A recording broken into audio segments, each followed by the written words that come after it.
Labą dieną. Kas vėliau žiūrėsit vaizdo įrašą ir taip pat visiems, kas prisijungsit šiandien į mūsų tiesioginį susitikimą.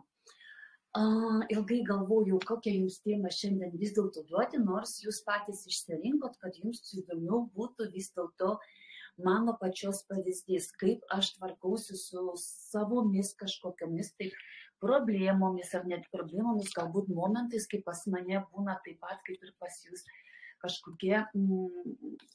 kažkokios programos, kurios pasikelia, nes mes visi esam gyvi žmonės ir būtent keičiantis, būtent patiriant sunkumus, mums yra daug lengviau visą tai išgyventi. Ir visi mes norime, kad pas mus būtų viskas labai lygu, ramu ir gražu, nes visi nori balanso. Iš tikrųjų, balansas yra labai gerai, bet tai yra ramybės būsena, kai niekas nevyksta. Aš visą laiką sakau, kad gyvenime yra svarbiausia mokėti išeiti iš šito disbalanso, kaip pas mus jisai susidaro, ir pereiti į balansą. Nes kiekvieną kartą, kai mes pasiekėm atitinkamą lygmenį, pas mus pasidaro kita būsena, mes tos pačius veiksmus, tą pačią situaciją matom visai skirtingai. Ir tie, kas mane matot pirmą kartą ir nežinot, kas aš tokia esu, aš esu Diana Varzaitė, kvantinė psichologė, dirbu su pasąmonė. Būtent pakeitus požiūrį į mūsų tėvus, į mamą, į tėtį, paleidus visas nuoskaudas, pas mus labai dažnai pasikeičia mūsų pačių gyvenimas. Visi žmonės, kurie ateina pas mus į gyvenimą, kurie mums duoda kažkokias tai pamokas, su kuriais mes pykstame, su kuriais mes nesutariam, kurie mus erzina. Ir visi kiti šitie jausmai, kurie mums tiesiog kunkuliuoja, kai mes pradedam visą tai išgyventi, tai yra niekas kitas, kaip mūsų būtent priėmimas mūsų tėtės ir mamos. Jeigu mes esame aukštesnėse energetiniuose lygiuose, pas mus nebėra daugiau šito jausmo, kad mes pykstam, kad mes nepatenkinti, mes įsižeidžiam. Pas mus būna kiti jausmai. Kai mes esam antrame energetinėme lauke arba trečiame, pas mus jausmų, pykčio, baimės, neapykantos, jų tokių nebėra. Bet ką daryti, kad vis dėlto žmogus, kuris patiria šitos jausmus, kaip jam su šitais jausmais tvarkytis? Nors aš jau tikrai gan senokai dirbu su pasąmonė ir tikrai ne vieną ar ne du kartus esu susitvarkiusi su savo ne tik susitvarkiusi, galbūt dirbusi ir su tėčiu, ir su mama, nes kadangi visa tai yra spiralinė dinamika. Mes iš pradžių po truputėlį kažką tai valomės, po to viskas kyla aukštyn ir kylant aukštyn apimamas didesnis laukas. Ir atrodo, kad situacijos tarsi jos kartotųsi. Jos nesikartoja, bet visa ta situacija eina gilin. Jeigu mes iš pradžių viską praėjom paviršutiniškai, mes supratom, po to mes einam gilin, mes visą tai išgyvenam iš naujo ir trečią kartą, kai mes ar ketvirtą, ar penktą, ar šeštą, visą tai mes į tą pačią situaciją žiūrim visai skirtingai. Koks skirtumas yra, kodėl mums būtina tai daryti? Todėl, kad mūsų sąmonė turi viso labo tik tai 5%. Visa kita pas mus yra mūsų pasąmonė. O mūsų pasąmonė pirmame energetinėme sluoksnyje turi tik tai programą išgyventi. Perimti programą iš tėvų saugiai tašką A perkelti į tašką B, nes kitaip kitų programų mūsų pirmas energetinis laukas neturi. Ir atrodo, aš moteris išgyvenusi 20 metų santuokoje. Atrodo, viską jau turėčiau žinoti, viskas jau aišku, atrodo, kaip gyventi, kaip sutarti, kokia vyriška psichologija, kokias moteriškas yra būtinybės, visą tai aš jau suprantu. Bet pradedant naujus santykius, santykius, pradedant naują gyvenimo etapą, mes visi praeiname vėl viską iš naujo. Labai daug mano žmonių, su kuriais aš dirbu, jie tiesiog bijo pirmą energetinio lauko. Jo bijoti nereikia. Reikėtų žinoti, kaip iš to energetinio lauko greičiau išeiti, energetiškai pakelti savo energetinį lygmenį ir gyventi kitose energetinėse laukose. Antrame, trečiame, ketvirtame, nes pats sunkiausias, pats priklausomiausias mūsų pasąmonėje energetinis laukas yra pirmas. Kai mes iš tikro kažką tai darom tik taip iš baimės, kai mes bijom, kad mūsų išsižadės, kai mes kovojam dėl motinos dėmesio, arba tiesiog norim nuo jos atsitraukti, tai yra antiek paslėptos visos programos, kurių mes sąmoningai nežinom. Ir dabar pradedant nuo to, kaip visa tai įvyksta. Aš tikrai už tai, kad pas mus visos emocijos būtų parodytos. Labai daug žmonių iš tikro, kaip pasakyti, užspaudė savo jausmus. Užspaudė savo jausmus ne dėl to, kad nenori parodyti, bet dėl to, kad jie galbūt sąžiningai ir nemoka jų parodyti. Nes labai daug kas yra įsitikinę, kad pykti galbūt ir negalima, nekęsti, negražu, reikia kažkaip nutylėti, reikia viską taip tiesiog užglostyti ir visą tai palikti ramybėj, kad visiems būtų geriau. Mums emocijos yra duotos dėl to, kad mes jas išgyventume. Nesugalvojo kūrėjas visų emocijų vien dėl to, kad būtų tik tai pavadinimas. Jeigu mes užspaudžiame agresiją, žmogui su laiku atsiras depresija, nes neišeinančios emocijos veikia labai sunkiai mūsų energetinius laukus. Jeigu pas mus bus užspaustas pyktis, neapykanta, reiškia apie meilę pas mus nėra nei kalbos. Jeigu pas mus yra baimė, mes nepasitikim žmonėmis, mes pastoviai viską kontroliuojam, reiškia pas mus pasitikėjimo tikrai nebus. Nes į kiekvieną energetinį lauką pereinant yra atitinkami kodai. Pavyzdžiui, pirmame energetinėme lauke jūs gyvenate dėl to, kad jūs kažko tai bijote. Jeigu jūs ruošiatės kažką tai pradėti daryti ir jums sukyla visos programos, jūs bijot, jūs abejojat, jūs atsisakot to daryti, nes iš tikro jums labai diskomfortiška. Tai yra mūsų pirmas energetinis laukas. Į antrą energetinį lauką mes patenkam per agresiją, per pyktį. Mes tiesiog išreiškiam savo šitos jausmus, parodom, kaip mes pykstam. Į trečią energetinį lauką mes patenkam per pasitikėjimą. Kai atrodo gyvenime būna tokios situacijos, kai atrodo iš jos nebebus jokios išeities. Ir vis tiek mes giliai širdyje tikim, kad visa tai susitvarkys. Tai dėl to ir yra būtent perėjimas į kitą energetinį lauką. Ketvirtas energetinis laukas, į kurį patenkam mes, tai yra besąlygiška meilė. Besąlygiška meilė, norint patekti besąlygišką meilę, mes patenkam ją tik tai per skausmą. Ir čia yra labai svarbu, nereikia bijoti visų šitų jausmų, jie yra mums reikalingi. Labai svarbu žinoti, ką su šitais jausmais daryti. Jeigu mes juos užspaudžiam vieną, nebus ir kito. Bet jeigu mes gražiai su šitais jausmais pereisim į vieną ir į kitą lygmenį, mes žinosim lygiai taip pat, kaip žaisti šachmatais, kaip žaisti šaškėm, kaip, aš nežinau, kaip kitus žaidimus žaisti. Čia ant atsitiktinumo, kaip bus, taip bus, taip ir bus. Bet aš pamenu, kai dirbau dar su veido gimnastika, būdavo pastoviai sakydavo, man bet kokį pratimą to, kad kažką padėtų. Sakau, jeigu norit bent ko norit, bus ir rezultatas bent koks. Tai lygiai tas pats ir čia. Jeigu nežinot, ko norit, jeigu nežinot, kaip tai dirba, jeigu nežinot, ką su tuo daryti, tai rezultatas bus bili koks. Ir čia yra labai svarbu visą tai suprasti. Dabar pradėkim galbūt nuo to, kaip pas mus pasireiškia. Dažniausiai mums visus šitos jausmus sukelia kiti žmonės.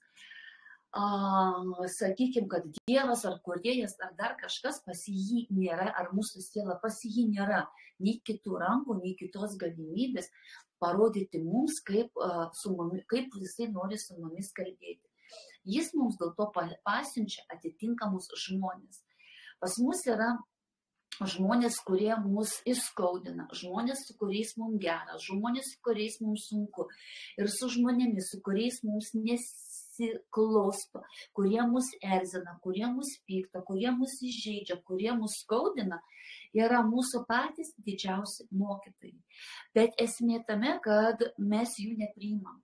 Mes nematom tos didybės, mes matom savo ego įsitikinę, kad šitas žmogus elgėsi su mumis neadekvačiai. Nes netgi ir su savo pažįstamu, su savo draugėm, kaip pradeda man pasakoti kažkokią istoriją ir aš kaip bandau perkeisti temą į kitą pusę, sakau, klausyk, pasižiūrėk dabar iš savo pusės, kad ko tu pyksti. Ne, Diana, tu nesupranti, jis neadekvačiai elgėsi, čia taip negali būti, pagalvok tu visą tai. Neadekvačiai žmonės elgėsi su mumis dėl to, kad mūsų pasąmonėje tai yra saugi zona. Mūsų pasąmonė tokį elgesį skaito kaip saugų bendravimą. Galbūt jums dabar ir nelabai bus suprantama, nes šita informacija pas žmonės, kurie klausėsi, ateina palaipsniui. Aš pamenu prieš kažkiek tai laiko visą šitą informaciją klausiausi gal 3-4 mėnesius, kol galų gale man visa šita dėlionė susidėliojo. Ir todėl yra labai svarbu suprasti vieną dalyką. Jeigu pas jūs yra santykiuose, teisybė. Teisybė. Žmogus, kuris jūs įžeidžia. Aš dabar pasakysiu jums apie save. Pas mane yra, sakykime, santykiai, kuriuos aš išsirinkau sąmoningai.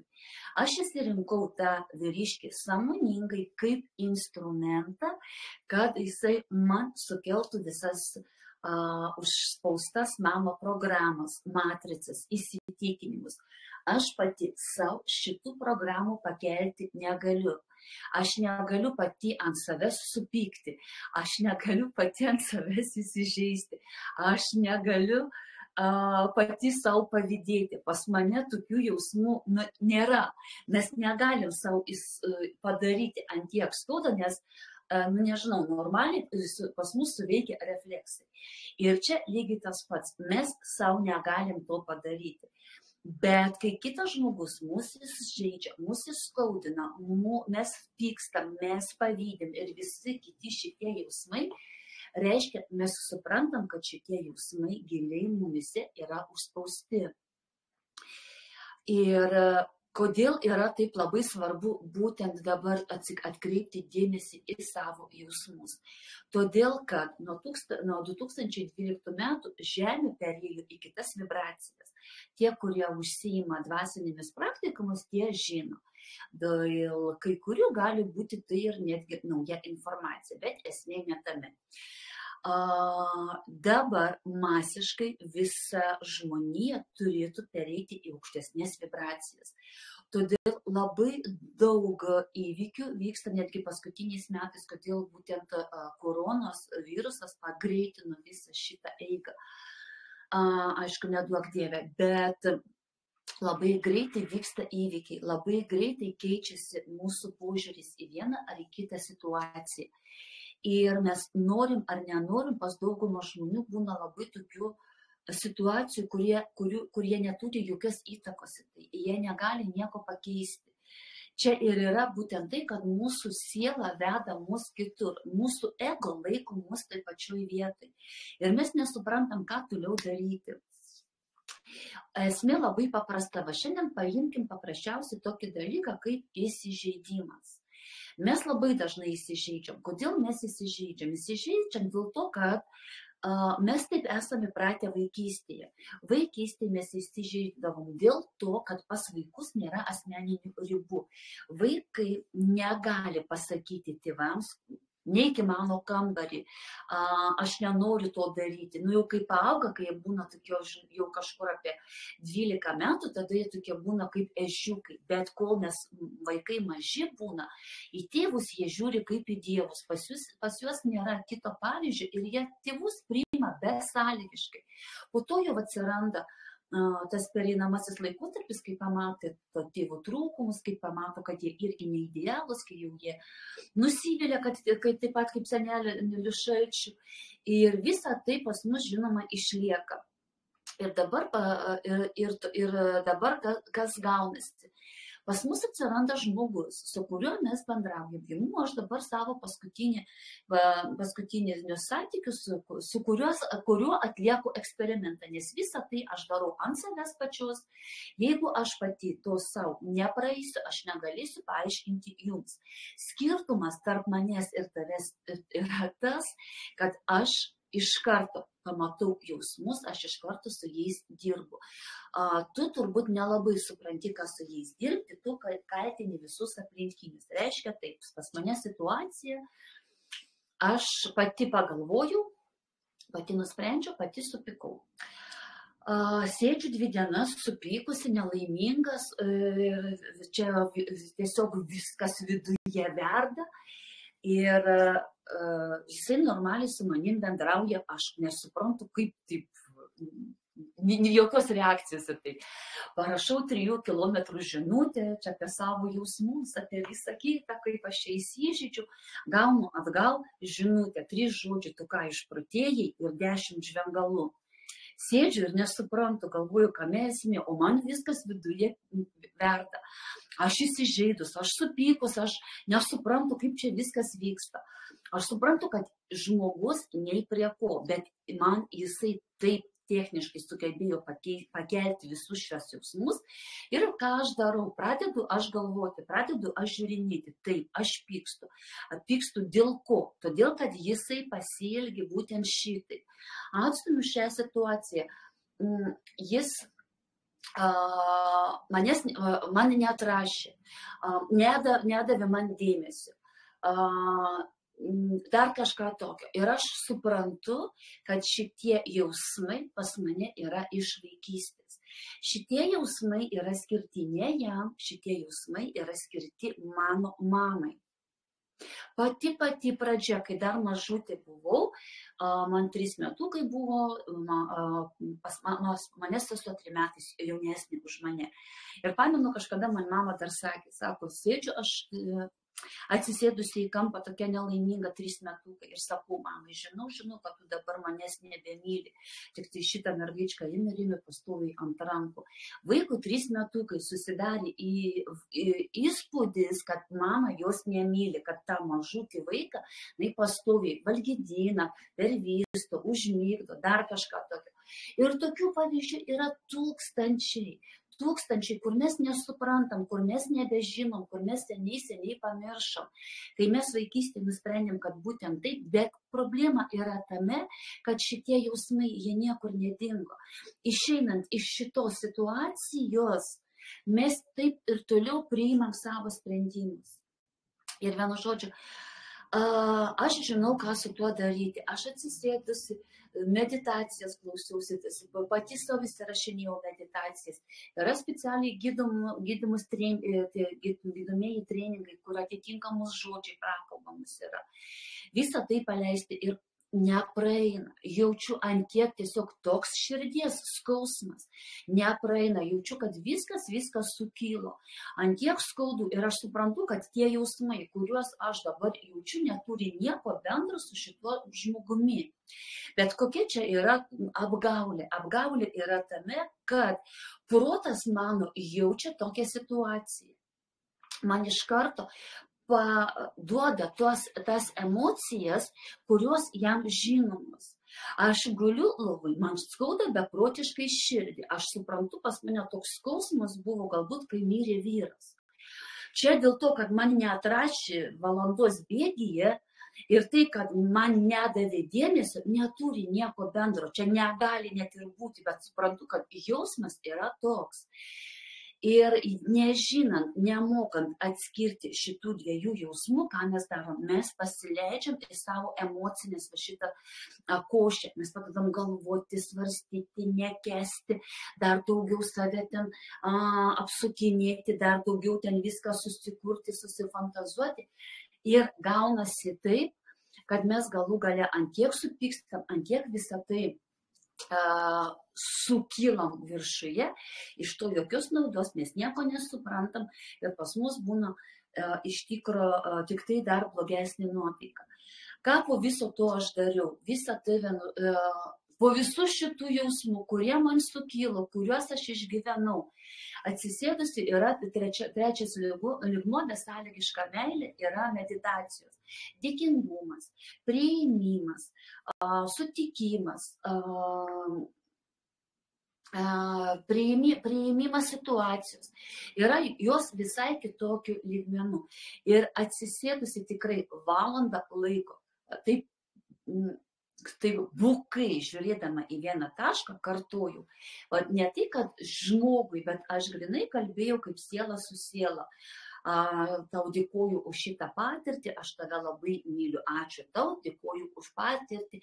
Ir kol galų gale aš visą tai supratau, kai aš supratau, kad tik tai pakilus energetiškai į tam atitinkamą lygmenį mes išsivaduojam iš šitų emocijų. Mes suprantam, aš jas išgyvenau. Aš jas išgyvenau iš naujo, aš supratau. Aš supratau, kad žmogus nei prie ko. Aš supratau, kad situacija, kuri buvo, man buvo reikalinga, kad aš galų gale paleisčiau visas savo šitas emocijas, kurios buvo dar kažkokie užsislėpusios dėl mano mamos. Dėkojant ir siunčiant besąlygišką meilę, situacija visai kitaip pasikeitė. Gaunu kitą dieną žinutę, tarsi būtų kažkas žmogų visai kitą perdarė, nuleido pas mane. Taip kaip normaliai bendravom, taip ir normavom. Kodėl taip yra? Todėl, kad pas mane tas dirgiklis dingo.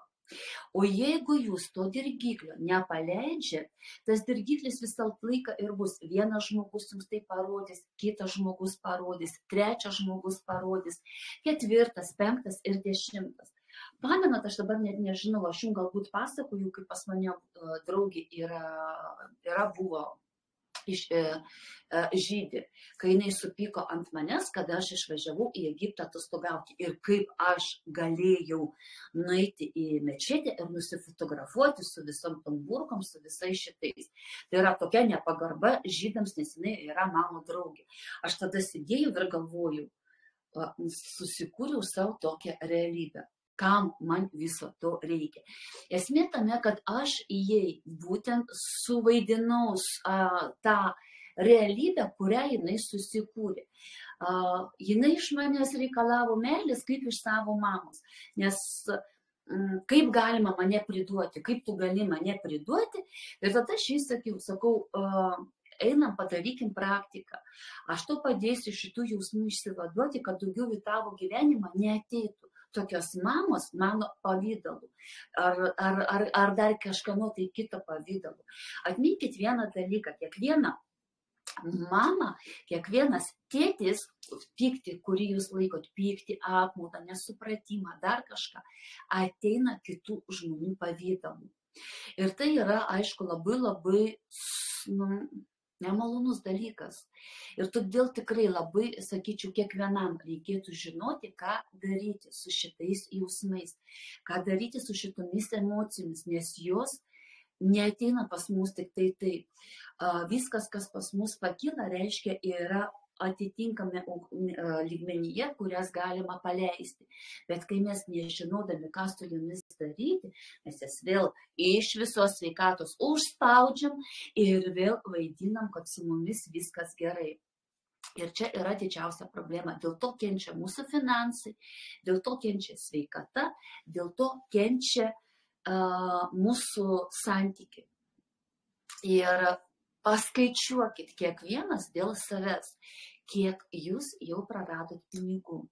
Kiek jūs praradot pinigų, nesutardami su tėvais.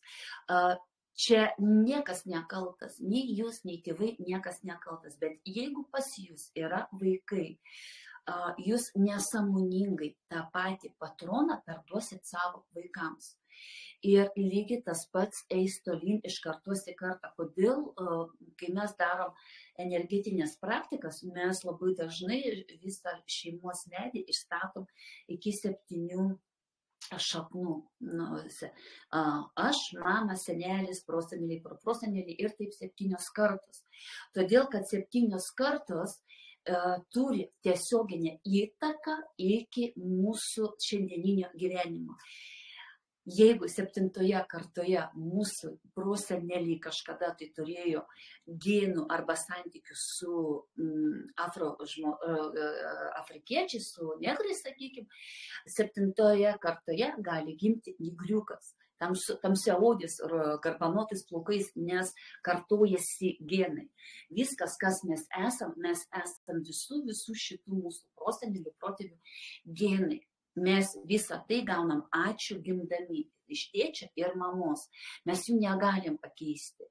Mes negalim pakeisti genetiškai plintančių lygų, mes negalim pakeisti akių spalvos, kūno sudėjimo.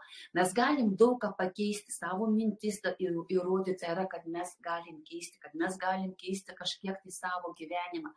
Bet visa tai daugumai žmonių dar yra abrakadabra. Čia, žinai, va šitie, kur padebesise plaukėja. Todėl visi, kas pasiklausyt šitą mano laidą iki pat pabaigos, norėčiau pasakyti, jeigu pas jūs iš tikro yra labai dažnai tokių situacijų, kai jūs įskaudina, kai su jumis elgiasi ne taip, kaip jūs norit, netaisyklingai, nepagarbiai pasielgi, nedaspačiai pasielgi. Ir kai jūs galvojat, kad būtent tai tas žmogus kaltas, mielosios, mielieji, keičiam savo mąstymą. Ateikit, duosiu praktiką. Vienintelė praktika, 2 galbūt bus reikalingos. Išstatom hierarchiją taisyklingai ir atpalaiduojam visus jausmus, kad galėtumėt toliau energetiškai judėti, kad nereikėtų užspausti šitų visų neigiamų jausmų iš viso sveikatos laikyti. Nes kai šitie jausmai išsilaisvina, jūs iš pradžių jaučiatės kaip išspausta citrina, jums nėra sveikatos, jūs neturite, jums tiesiog miegat. Miegat dėl to, kad turi energetiniai laukai susistatyti pagal atitinkamą lygmenį. Mes galvojam, kad pas mus va štai kas yra, mes tas ir esam. Ne, mes esam daug daugiau ir tai turbūt žinot jau visi ir ypač šiuolaikinė karta tai žino labai labai gerai. Ir todėl labai daug šiuo metu yra žmonių, kurie sąmoningai daro sąmoningai kvėpavimo pratimai, sąmoningas gyvenimas, nes tokie žmonės bus tikrai reikalingi, kad daugumai žmonių padėtų pereiti į kitas vibracijas, juos pravestų, palaikytų, nes tai nėra taip paprasta, kaip atrodo. Galbūt kitiems žmonėms ir nereikės, kiti galbūt dar 5 gyvenimus nugyvens, kol supras, ko jie iš tikro nori, bet yra žmonės, kurie sąmoningai pradeda kažką tai daryti ir tai yra labai svarbu tai toliau taip daryti. Tiems, kurie norit su manimi bendradarbiauti, pas mane yra programos, yra atskiros sesijos, yra 5 sesijos, ir yra 2 mėnesių asmeninė konsultacija, mano asmeninis palydėjimas, prabuvimas su jumis. Jeigu iš tikro yra situacijos gyvenime, su kurios nelabai galite susitvarkyti, kreipkitės, aš visą tai jau praėjau. Ir ne kartą, ir ne 2, ir ne 10. Aš kiekvieną savaitę iš naujo gimstu. Tai, kas buvo vakar, šiandien manęs tokios nebėra. Tai yra beprotiškai iš vienos pusės lengva, iš kitos pusės labai yra sunku. kai visą tai tenka išgyventi energetiniuose laukuose ir kai kartais taip išjudina, bet aš žinau, kad visą tai tik tai į naudą, visą tai tik tai geriau ir tikrai negėda sakyti, kad aš iki šiandien vis dėlto dar tą praktikas atlikinėju, visą tai darau ir tai yra mano gyvenimo būdas. Todėl visą tai labai labai svarbu ir jums leisti savo turėti gražų gyvenimą, gražius santykius, uždirbti pinigų tiek, kiek norit. Ir suprasti, kad jūs viską galit. Mes čia esam dėl savo malonumo, dėl džiaugsmo. Gyvenimas tarsi žaidimas. Reikia jį žaisti lengvai. Tai galbūt su šitą notą aš ir baigsiu tam tiems, kam įdomu, kas norit, susirandat mane asmeninėse žinutėse, visiems kitiems iki kitos savaitės.